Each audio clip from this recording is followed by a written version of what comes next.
Hey everyone, and welcome back. I've been really fired up about today's deep dive. We're digging into mindset, the new psychology of success. Oh, this is a good one. It's by Carol Dweck, by the way, in case anyone wants to check it out. Yeah, it's really got me thinking differently, and I think it's going to resonate with a lot of you listening.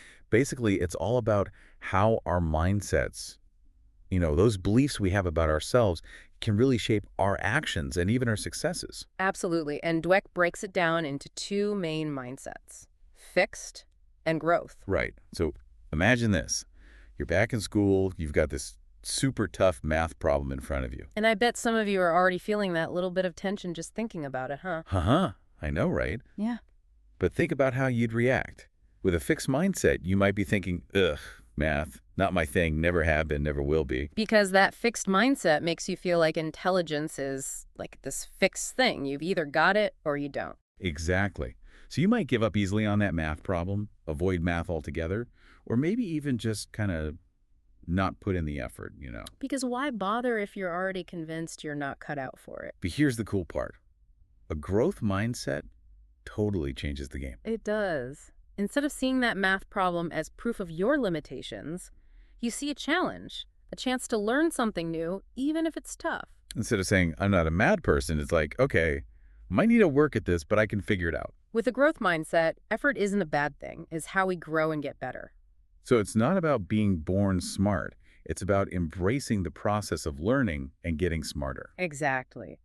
Dweck actually tells this great story about a 10-year-old student.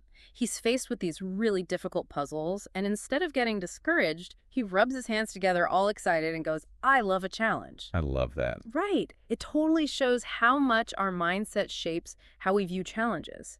Think about it. When was the last time you got excited about a challenge instead of stressed? I love that story about that kid. It really shows you how powerful a growth mindset can be. But I'm curious, what happens when those challenges keep coming?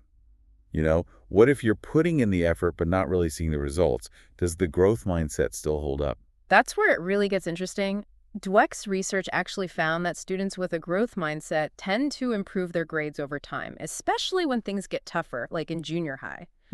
Interesting. So it's like instead of freaking out when things get harder, they just lean in. Yeah, exactly. They see those tough classes, more homework, all that as like the next step, not a brick wall. Makes sense. So they're not just naturally good at school, they're willing to work for it. And that actually helps them get better. Right. But with a fixed mindset, things can go the opposite direction. Dweck calls it low effort syndrome. Low effort syndrome. That Yeah. sounds not great. What is that? Well, it's this thing where if you believe you're either smart or you're not, putting in a ton of effort and still not getting the results you want, it can feel like, well, proof that you're just not good enough. Ouch. Yeah, I can see that. So to avoid feeling that way, you just don't try as hard. Sadly, yeah. Sometimes it's unconscious, but sometimes it's a deliberate choice to avoid those situations where you might not be the smartest one in the room. Wow. So you're almost setting yourself up to fail just to avoid feeling bad about maybe not being naturally gifted. It's a self-sabotage trap a lot of people fall into, and it can follow you from school into your career, even your relationships. It's like this constant need to prove yourself to be good enough instead of focusing on learning and growing. And the worst part is our culture kind of encourages that fixed mindset, don't you think? Oh, totally. Think about it. We're obsessed with prodigies, overnight successes, all that. It's like we forget that most accomplishments, no matter how talented someone seems, take a ton of work. Exactly. We need to start recognizing and celebrating the effort behind success, not just the outcome. Because that's something we can control, right? Yeah. Like I might not be a natural-born math whiz, but I can control how much effort I put in. And that's such a more empowering message, right? Absolutely. Which actually reminds me, Dweck talks about praise and how the way we praise kids can either reinforce a fixed mindset or help them develop a growth mindset. Oh, that's a big one.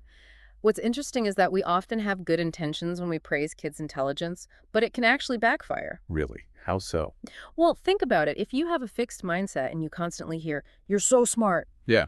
it's like this pressure to live up to that label all the time. And any mistake would then prove you're not actually that smart. Exactly. So it makes you terrified of taking risks, of making mistakes, because suddenly those mistakes define you. Wow. So instead of pushing themselves to learn new things, they might just stick to what they're already good at to keep getting that praise. Sadly, yeah, it's like that fear of failure becomes this invisible barrier holding them back. And on the flip side, I bet negative labels can be just as damaging, if not more so. Oh, absolutely.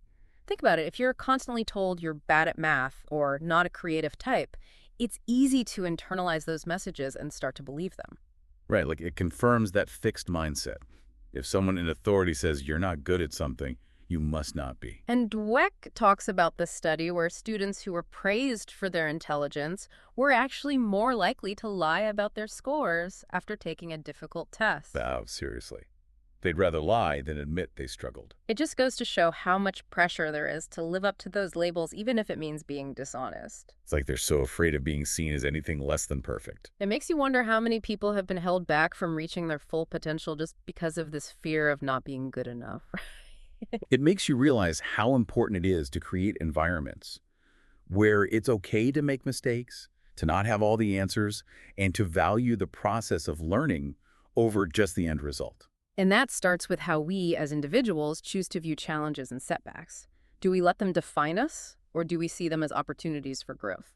So we've talked about how these fixed mindsets can really hold us back, even make us afraid to really challenge ourselves. But the big question is, can we actually change our mindset if we've been stuck in that fixed mindset for a long time? Is there hope? That's the amazing thing about Dweck's research. It shows that our mindsets aren't set in stone.